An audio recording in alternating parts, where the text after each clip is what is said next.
Do you want to be filthy rich without having to spend any of your money, use your credit, or invest any time whatsoever? Well, you're in for a treat. I'm going to be rating the top real estate scammy side hustles. Let's dive right in.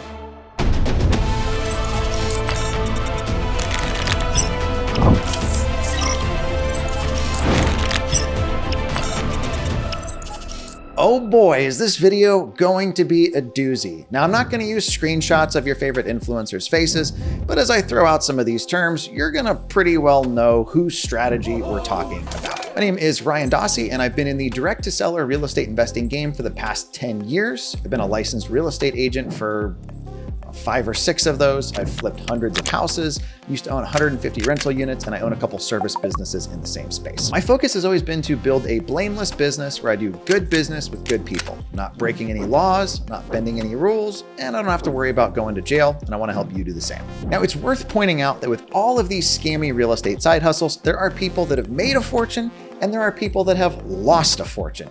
There are folks that are doing things the right way, but most of them are not. There are plenty of ways to make money in real estate that are non-scammy. They include things like getting your real estate license, flipping houses, owning rental properties, running vacation rentals, getting into property management, and many, many other things. The only reason I'm here on YouTube is to interact with you. So as we're going over any of these, if you have questions or comments or concerns, feel free to drop them. I'm not expecting everybody to agree with me, and I'm also not perfectly correct on everything. So if I'm wrong, tell me.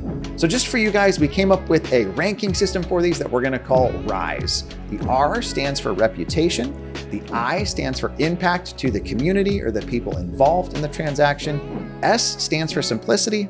Some of these get pretty darn complex.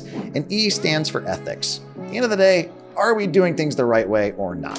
Utilizing this scale, a 0 is like, oof, please don't do this. 25 is like, all right, we're pretty good in this category. So let's take a look at lease options or lease option down payment farming. Now, a lease option is actually a pretty straightforward deal. So you have 2 transactions going on at the same time. The first is the lease, and the second is the option. So a lease would be, hey, I'm renting the property. The option is I've got the ability to buy this property from you for a predetermined dollar amount at a later date. Now, I've personally used lease options early on in my career when I was tight on cash in order to flip properties. I would approach a seller and say, hey, I can't quite buy your place, but what I can do is rent it from you for 3 to 6 months. I'm gonna risk $20,000 to $25,000 doing a remodel to the home. And in the event that I can't sell the property, you're gonna get your property back remodeled. In my experience, it was a good way to use lease options that was beneficial for everybody. I didn't have to fund the entire purchase price, and worst case scenario, they got their house back remodeled. That's a no-brainer right there. Where this strategy becomes really problematic is with down payment farming. So if I own a property and I'm offering the property on a lease option structure, I'm looking for somebody to rent the house, and I'm giving them the option to buy it from me at a later date for a predetermined amount. Now, the lease and option are kept separately for legal reasons. So it can't convert into more of like a rent to own agreement, which we're going to cover in a little bit. Where this gets problematic is if I'm just pretty much collecting option fees over and over and over and over again on the same property. I'm effectively teasing people with the dream of home ownership, knowing good and well they're not going to qualify for that property when it comes time to execute that option or buy the property for me. Oftentimes, folks are charging more in rent than it realistically costs. The option fee is for more than the property is really even worth. Now, there are good people that are working with folks that have poor credit. They're helping them through like credit repair, getting their scores up. They're working with a banker the whole time to help them execute that option. And for that person, it might be like, this is the only way that I could have possibly afforded a home. The problem is a lot of influencers that I see pitching and promoting this strategy have reels or content out there where they're chuckling about selling the same house over and over and over and over again, and nobody ever even really buys it. On the reputation standpoint with lease options, I gave this one a 15 because it's pretty transparent. The person going into the deal knows that they've got to be able to qualify for the loan. They know what the rent is. They can look in and see what the property's worth. It's pretty straightforward. On the impact side, I gave lease options a 15 because for people that successfully complete the lease option process and they go from tenant to owner, this might be one of the best things that ever happens to them. On simplicity, I gave this one a 20 because it's pretty straightforward. I'm gonna rent the house and then I'm gonna work on my credit and try to buy the house. The only thing that might get a little hairy is that timeline, and I think that's kind of where ethics come in. Somebody needs an extra month. Are you gonna give that to them, or are you gonna try to make them pay another option fee? Ethics on this one, I gave it a 20. I think if you are trying to help people become property owners and you're not taking advantage of people with like ridiculous option fees, ridiculous purchase prices, or crazy high rents, dangling that carrot of home ownership, it's not a terrible strategy. Subject to real estate investing is the process of buying somebody's home from them, but leaving the mortgage, leaving that debt in their name. So, hey, Mr. Seller, you don't want to live here anymore. I can't just buy your house from you, but what I can do is take over your mortgage. Sometimes they're also getting some money to walk away. Like, hey, I'll give you 10, 15, 20,000 bucks. Sometimes it's like, hey, you're in foreclosure. I can just catch up the back payments to kind of like help fix or preserve your credit. But at the end of the day, they're giving you the house and they're continuing to carry the risk of that mortgage. Where I think this strategy gets particularly risky is it's positioned as something people should do if they want to get into real estate without credit or without a ton of capital. Now, me personally, if I'm in a position that I'm effectively letting somebody take over my mortgage, I'm hoping that they have a way to make those mortgage payments. I'm not an advocate for any creative financing if somebody doesn't have the ability to cover the debt and handle repairs if they come up. Early on in my career, I was super interested in creative financing because I didn't have great credit and I didn't have a ton of capital, but I had no business signing for a deal when I couldn't even afford to maintain the place. Now, when it comes to buying a property subject to, there's a couple ways that you monetize it. The first would be maybe I'm doing a renovation. So I'm going to go in, do a bunch of repairs and turn around and sell that place. Similar to like what I did with lease options early on. I've got a couple friends of mine that are doing that right now, and I really don't see anything wrong with it. Mr. and Mrs. Seller, like, hey, I'm going to take over your payments for you for a couple of months. Then we're going to cash this out and you're good to go. The more common way that I see it being pitched is a way to generate cash flow by buying a home subject to, then selling it on what's called like a wrap, basically selling it subject to again to somebody else for more money. So it could look like the seller's payment on their mortgage is $2,000. I go and sell somebody the dream of that being their home.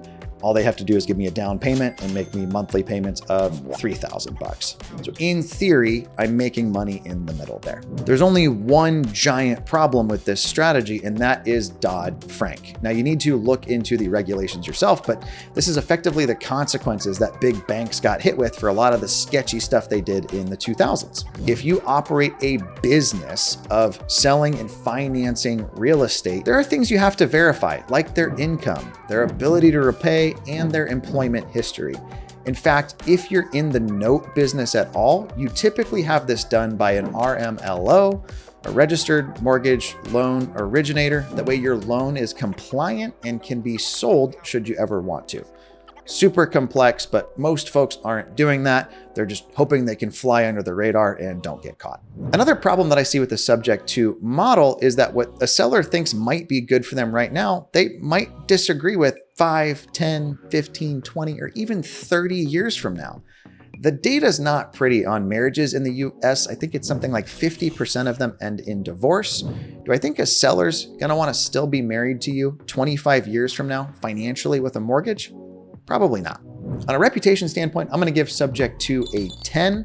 There are ways that it can be beneficial for folks. Like if I'm in foreclosure and you're able to prevent that for me, and I'm able to buy another house in the future because you've refinanced or paid off that debt, awesome, that feels great. The problem is often I see it being pitched to folks that can't afford repairs or upkeep or really even the payments on those places long term. If you were going to do something like move in and call it home or treat it as a rental property, that's one thing, but often I see it being done as kind of this cash flow off the middle thing, which is super problematic. From an impact standpoint, I'm going to give this one a 12, meaning like really could go either way. If you're doing it the right way, you're disclosing everything, you're vetting people that you're selling those projects to, everybody's informed on the entire thing, awesome. I don't think most folks are from posts that I've seen in some Facebook groups. From a simplicity standpoint on this one, I'm gonna give it a 15 because it's not super simple. You have to understand how to do the documents. There's some nuances with insurance, like you're not supposed to cancel the initial insurance because the lender will wanna know why the property owner has changed, which can cause issues with your mortgage. So it's not the most simple process, and a lot of title companies won't even touch them. On an ethical standpoint, this is gonna ruffle some feathers. I'm gonna give this one a 0. The whole premise of a subject to transaction relies on a seller violating their written agreement with their lender. Pretty much every mortgage on a residential property has a due on sale clause that states if I transfer majority interest in this property to somebody else, I am to pay you off. So when a seller goes into a subject to transaction, they are in technical breach, which means they could be foreclosed upon by their lender. The folks that are doing these 9 times out of 10 do not have the cash to pay a house off if that should happen. Rent to own is the strategy of taking a property and selling it to somebody else where they rent it typically at a premium, and after a certain amount of time, it becomes their property or their home. Similar to lease options, it can get a little grimy if that ownership is never really making its way to the person that's supposed to have it. Similar to sub 2, there are some concerns with does that person qualify for that property. A big risk with these is the tenant buyer defaulting. No, God, please, no, no! They don't actually end up buying the house, or they don't maintain it and they just run it into the ground where the down payment wasn't enough to cover those damages, or where they just gave you the down payment and they never end up with the house. One challenge with these is the contracts needed and required to pull them off, ethically and legally, can get very complex. In a lot of states, they have a provision where if a person has paid a certain amount into the property, they're no longer a renter under one of these agreements. They become an owner, and it almost like converts to a mortgage, which is the same reason that with lease options, they keep it separate, the lease and the option. Rent to own blurs that line quite a bit. One thing that's never sat super great with me with rent to owns is the fact that it tends to target folks that are Hispanic and English is not their first language. Now, the proponents of these argue like, well, yeah, they have a ton of cash, they're just not bankable. But oftentimes the rates are like 2 to 3x what somebody could get at a bank. And I wonder how much we're profiting off of somebody's like inability or lack of understanding of what the options for financing for them are. Typically, when you're doing a rent to own agreement, you're also locking in a like predetermined purchase price that's often a little bit higher than fair market value. And you're also locking in that rental payment. And in the event of like market decline, that could get pretty gross, pretty predatory if the property's worth substantially less than what it was, or if that monthly cost just gets out of hand. Rent to own agreements are often used to sell properties that would never qualify for financing anyway. They're trashed, they're hellholes. Sometimes they're taking a down payment, sometimes they're so bad, it's like, hey, if you just do some of this work to it, then we'll call that your down payment, because worst case scenario, I get it back in better shape than I gave it to you. I guess I could do that. I personally want to provide like good, clean, safe housing for the markets that I'm in, not try to get families to move into places that legally they shouldn't even be inside of because they're borderline condemned. Reputation on this one, I'm going to give it a 15. There are good folks out there that truly do want to help renters become homeowners. And I think for the folks involved in that, that can be great, assuming it's not predatory. Impact on this one, I'm gonna give it a 13. So like better than worse, assuming we're putting good people into good housing where they understand the terms.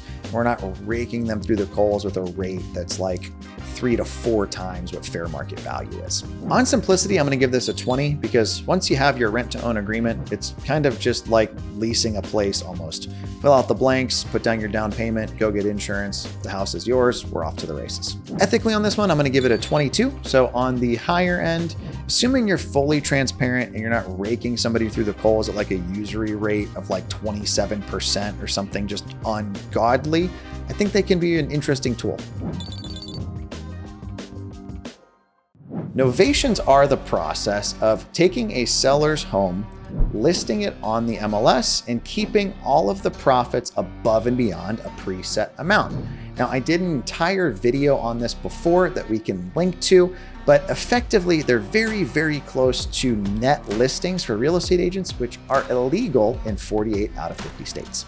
Illegal! Proponents of Novations argue that the seller is able to get more money than they would have being able to sell the property to a cash buyer, which is not necessarily incorrect, but they are getting significantly less money than if they had a real estate agent list their house for them on the MLS. Novations require a lot of verbal gymnastics. Most of the folks that I've seen teaching it are not telling sellers, I'm gonna list your house on the market with a real estate agent and just keep whatever I can above and beyond this. More often than not, there's a lot of like, oh, you qualified for this special service or this program that protects you. But there's not the, hey, Mr. Seller, I'm gonna list your house on the MLS. It's deep in the contract somewhere, but it's not necessarily disclosed. I've yet to find a single proponent of Novations who would tell me that they'd be happy if their parents fell for one, or that would provide all of that information to their local attorney general, including to the seller of, hey, here's how much money I made, here's how much you would have made if you just listed it with a real estate agent without me. Nobody's taken me up on that offer. On the reputation standpoint, I'm gonna give this one a 5, which is lower than I've gone on a lot of these other ones.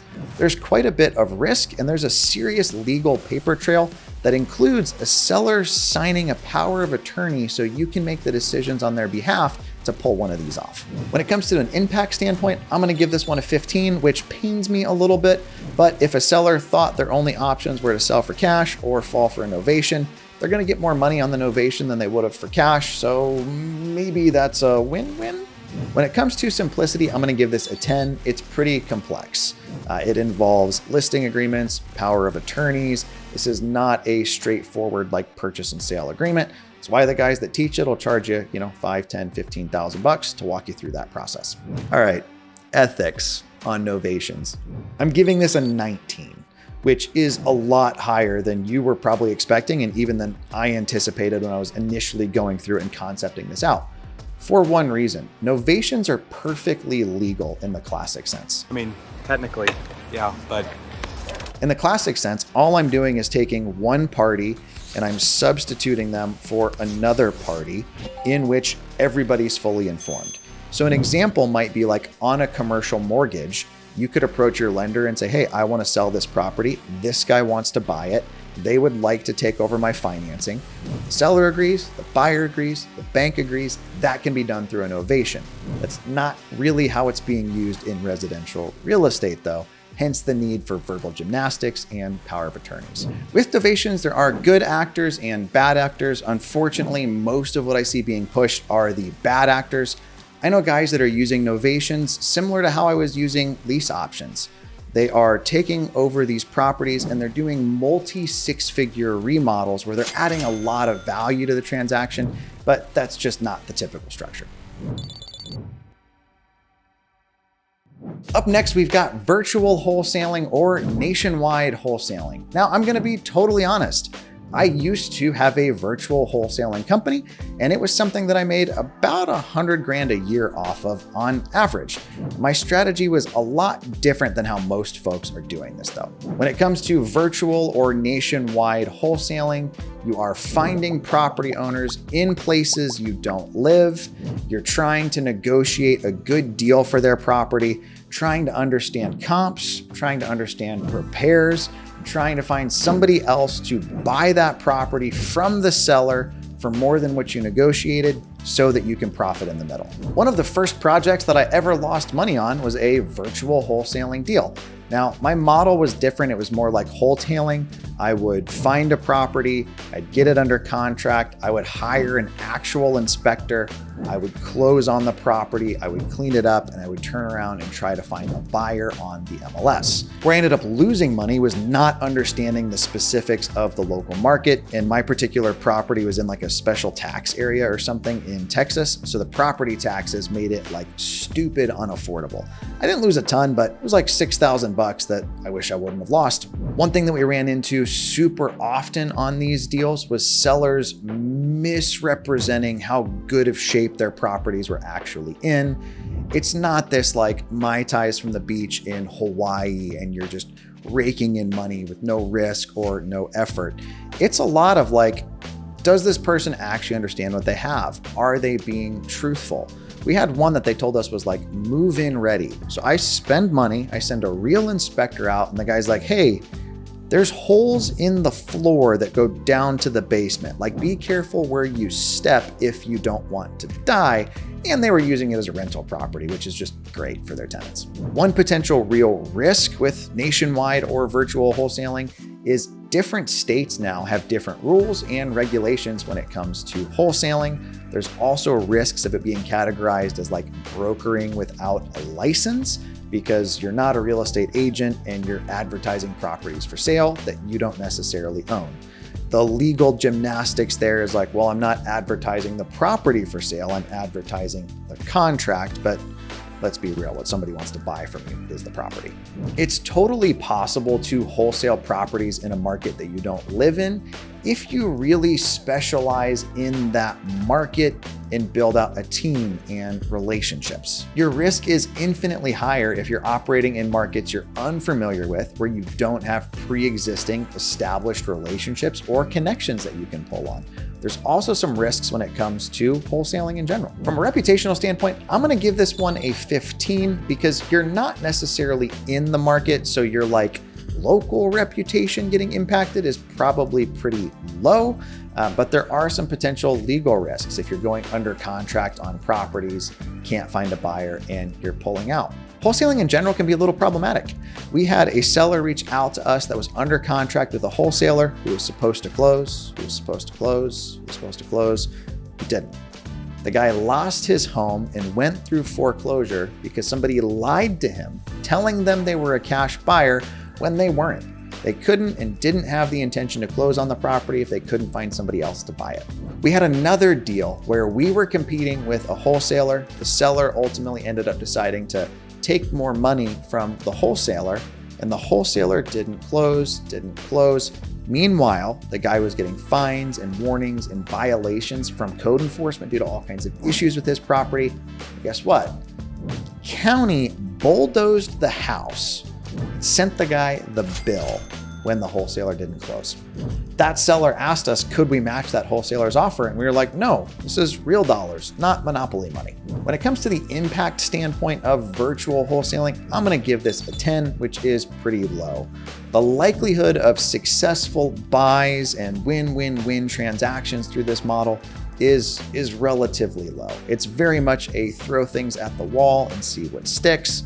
We've had a couple sellers really get their hearts broken. When it comes to simplicity, I'm gonna give this a 14. It's pretty straightforward. You go under contract to buy the place, you try to find somebody else to buy it who you go under contract with for a little bit more, and you try to profit off the middle.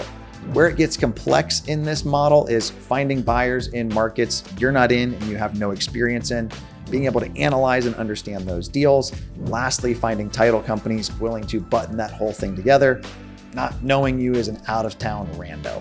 When it comes to ethics on this one, I'm gonna go higher than you're probably expecting. I'm gonna throw this at a 21 because there is a way that this can be done where it's super clean. Hey, Mr. Seller, I'm not the person that's gonna buy your house. I'm gonna go try to find somebody else who can and try to profit off the middle. Is that okay with you? My wife's grandparents early on when I first started out in real estate had a triplex that they listed on the market with an agent. It wasn't selling. So I said, hey guys, can I try something on this? I was able to find somebody else to buy that place from me on Bigger Pockets, where I made $5,000 and they got more money than they would have netted had that real estate agent been able to sell it. All parties were fully informed. Everything was documented in writing. That's very different than pretending I'm gonna buy a property when really I can't, and using BS contingencies to get out of a deal if I can't find somebody else to buy it from me for more money. Let's take a look at your Miami Bros' new favorite, which is Airbnb Arbitrage. Airbnb Arbitrage is the process of finding property owners, convincing them to rent to you, giving you the ability to sublet that property out on short-term rental sites like Airbnb or VRBO. Now, there are some real risks and challenges in this model that I don't see talked about. The first one being is regulatory changes. Let's say that you have 10 Airbnb arbitrages running in, I don't know, Honolulu, and your rent payments on those are $20,000 a month, but you've got them up on Airbnb and they're pulling in 30. So you're making 6 figures a year without even owning the property. That sounds pretty good, right? That sounds pretty sexy. Well, here's the problem. I remember a couple of years ago when Honolulu said, hey, short-term rentals, no longer a thing. Shortest stay now has to be 31 days. Can you personally cover the payments on $20,000 a month in rent? I know I couldn't early on when I was starting out and wanted to make money without any risk. Another challenge with this that's even made the news a couple times are unauthorized Airbnbs where the landlord wasn't really in the loop or informed, which, believe it or not, your sketchy Miami bro with the penthouse that he rents would totally do. Another challenge with these is things like declining interest in vacationing to that spot or national disasters. Whether or not you can rent that property out or not, you're legally on the hook for those rental payments. From a reputation standpoint, I'm gonna give this one a 12. There's definitely risks if you can't cover those units if for some reason you're not able to rent them out, things like disputes with property damages or partying with neighbors, but it could work out. On the impact standpoint, I'm gonna give this one a 15, better than average, for the standpoint of if I'm the owner and I have a choice between renting to a long-term tenant or renting to a tenant that has the place professionally cleaned 3 times a week, that's appealing. Some downside though, I do lose control. Who are you pulling into that property? What are they doing with it? I'm not able to vet those folks. That does make me a little nervous as somebody that used to own a lot of units. From a simplicity standpoint, this really isn't all that complex. You look for rentals, you reach out and ask if they would consider signing with a commercial company that does vacation properties, assuming you're disclosing that as you legally are required to do. Make sure you're okay with subletting that property and making sure that local codes and regulations allow that whole setup. Also worth noting, the owner of that property should make sure that their property is also insured for vacation rentals, because typically that's an additional insurance premium. It does get a little complex. On the ethical standpoint, I'm going to give this one a 20, because if everybody's informed and everybody's agreed, great, no issues. I think where the issues more come up are things like when those agreements aren't met. If the property gets trashed, if the police are ending up there all the time, or if you're not necessarily all the way forthcoming with hey, I'm gonna Airbnb the place out full time. I've seen proponents of this do things like, oh, well, occasionally when I'm not there, is it okay if I do this? Versus I'm never gonna be there. I own 10 of these. Owns the wrong word. I rent 10 of these. I try not to let this impact the ranking system too much, but I do think it is worth pointing out the impact to families looking for housing in those communities if we're just converting all of the would-be typical rentals into vacation rentals. That does make it harder for somebody looking to, live where they work. At the end of the day, it is a free market and we are all adults, but that aspect of it has always bothered me a little bit. Section 8, slumlording. The government pays you guaranteed rent. You can do the bare minimum and live like a king. What's not to love? The Section 8 bros have always personally bothered me quite a bit. When we owned rental properties, we didn't even call our tenants tenants, it was residents. They were folks that we were fortunate enough to have making the payments for us on our places. The Section 8 crowd seems to have this it's just a thing in this place that profits me. And that just doesn't sit right with me. These are human beings, typically, actually, always on the lower end of the socioeconomic standpoint, who don't have a lot of options. I would rather build a business that provides them with the best, cleanest, safest housing that's out there than one that's I'm going to do as little as possible to make as much as possible, because who doesn't want another Lambo? Yeah, boy. Section 8 requires that properties are kept and maintained to a certain standard. So it's not this simple thing of I just buy a house I see on the internet in Ohio for $30,000. The government's going to give me $1,200 a month to not do anything. You're required to have things like running water, functioning plumbing, safe electricity, smoke detectors, railings on stairs, and a litany of other items. It's not just this ATM of a property that you never have to do anything to. Owning properties out of state isn't simple, particularly if they're in lower income areas. You're going to have things like crime and drug dealing and violence and domestic disputes. I owned properties in Indianapolis that were in like blue collar working areas, like by no means rough parts of town. And we ran into challenges all the time. One challenge with rentals of any kind is the tenant that you place in that property can do a lot of damage in a very short amount of time. Yeah, I can. One of the biggest lessons I learned from owning over 150 units was proper tenant screening, making sure I was putting people in those places that had good references, that could afford to be there, and that were gonna take good care of it. With Section 8, it's not just this, well, the government handles it, it's fine, good luck. Folks in the Section 8 program can lose their voucher if they're trashing properties, but there's a lot of damage that can happen between not maintaining and trashing, like not telling you about that water leak that's just getting worse. Reputation standpoint, I'm gonna give slumlording out Section 8 a 10. I don't think most people get into it with the intention of slumlording. I think often there's less money in it than people anticipate, and it gets hard to keep up with things. You're gonna slumlord them out, I'll just give you a 0. If you're getting into this asset class because you wanna help the underprivileged, you can have a 25, but overall, what I'm seeing online, it's less the Mother Teresa and a little bit more the wolf. On impact, I'm gonna give this one an 8. Assuming you're slumlording these out, it's terrible for the neighbors, it's terrible for people in the program, and it's terrible for you, honestly. On simplicity, I'm gonna give this one a 20 because you buy a property, you make sure it meets the Section 8 requirements, you have it inspected so that it can be joined in the program, and you market it for rent to folks that have Section 8 vouchers. Now, it is worth pointing out on Section 8 vouchers, sometimes that covers the entire rent. You often see people like, oh, the government pays my bills, but oftentimes it's just a portion. Like, hey, rent's $900 and we're gonna cover $600. They're responsible for the other $3. So it is kind of like a regular rental in that regard. When it comes to ethics, I'm gonna give this one a 15. Again, a good actor, I'm 0 all across the board. A great actor, I'm 25 all across the board. I think overall, most folks that get into Section 8 rentals, their heart's in the right place. There's just this new breed on the internet that's really dragging that down and dehumanizing folks. Daisy chaining has kind of been a plague on the real estate industry. So when you have somebody who's wholesaling a property that they have no intention of buying, and a daisy chainer comes along and effectively tries to wholesale a wholesale. I once had a property I was wholesaling that got wholesaled and wholesaled and wholesaled. It was like 4 people deep before it got to the last guy, who I just felt terrible for. He paid way too much for that property. One big problem in daisy chaining that's similar to wholesaling is a lack of disclosure. People pretending that they can buy a property when they can't, or people not even disclosing that this is what they're doing. So imagine you're going to sell a property, you think it's sold, only to find out it's not. When wholesalers get upset about their wholesale deal being wholesaled without their notice when they didn't tell the seller they were wholesaling it, feels a little karmic. One other challenge with daisy chaining is you no longer have control of that property.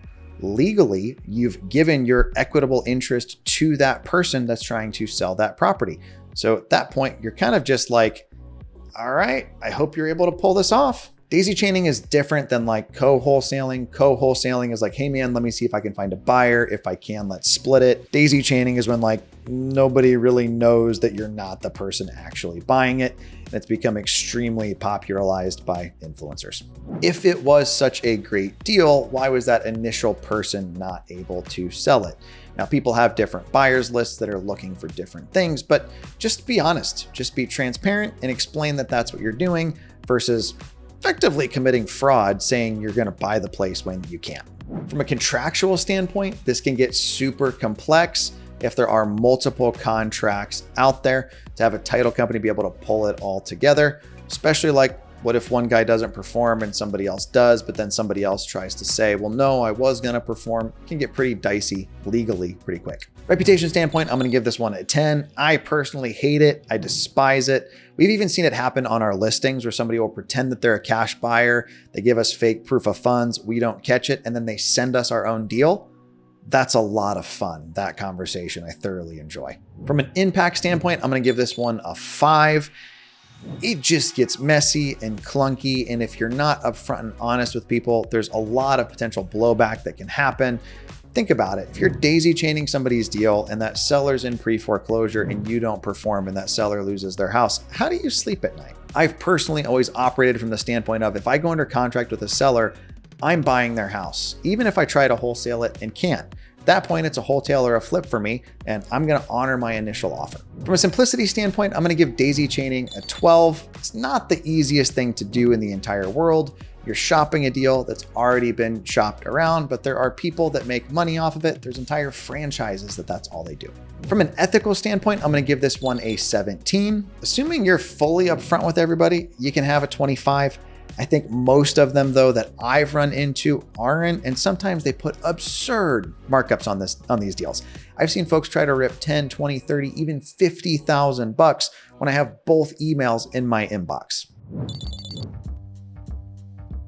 If you've got friends that are in a position that they're trying to make money and you see them falling for some of this influencer BS that you know is too good to be true, please just do me a favor and share this video with them. There are legitimate ways to make money in real estate. I am living proof of that. My last year as a W-2 employee, I made $23K pre-tax. So I went from literally nothing to building to where I am today. The thing is, it's gonna cost you something. It's gonna cost you time, it's gonna cost you money, it's gonna cost you capital, credit. Might not be your money, it might be somebody else's, but it is not this get rich quick, make something out of nothing. If you're building this from the bootstraps, it is going to be difficult. I can tell you from firsthand experience, it's gonna take more time and more effort than you're thinking it is when you're watching reels or YouTube videos. Hopefully you guys enjoyed today's video rating the scammy real estate side hustles that are out there. My goal has always been to be a resource for folks that are where I was when I first got started. Quite frankly, I almost fell for some of this BS, and I don't want that to happen to you. If you haven't already, be sure to like and subscribe. Again, my name is Ryan Dossey. I'll talk to you next time. If like 50% of mortgages end in divorce, if 50% of the average of 50% of mortgages, dang it. Do you want to learn how to be filthy rich without any experience, any capital?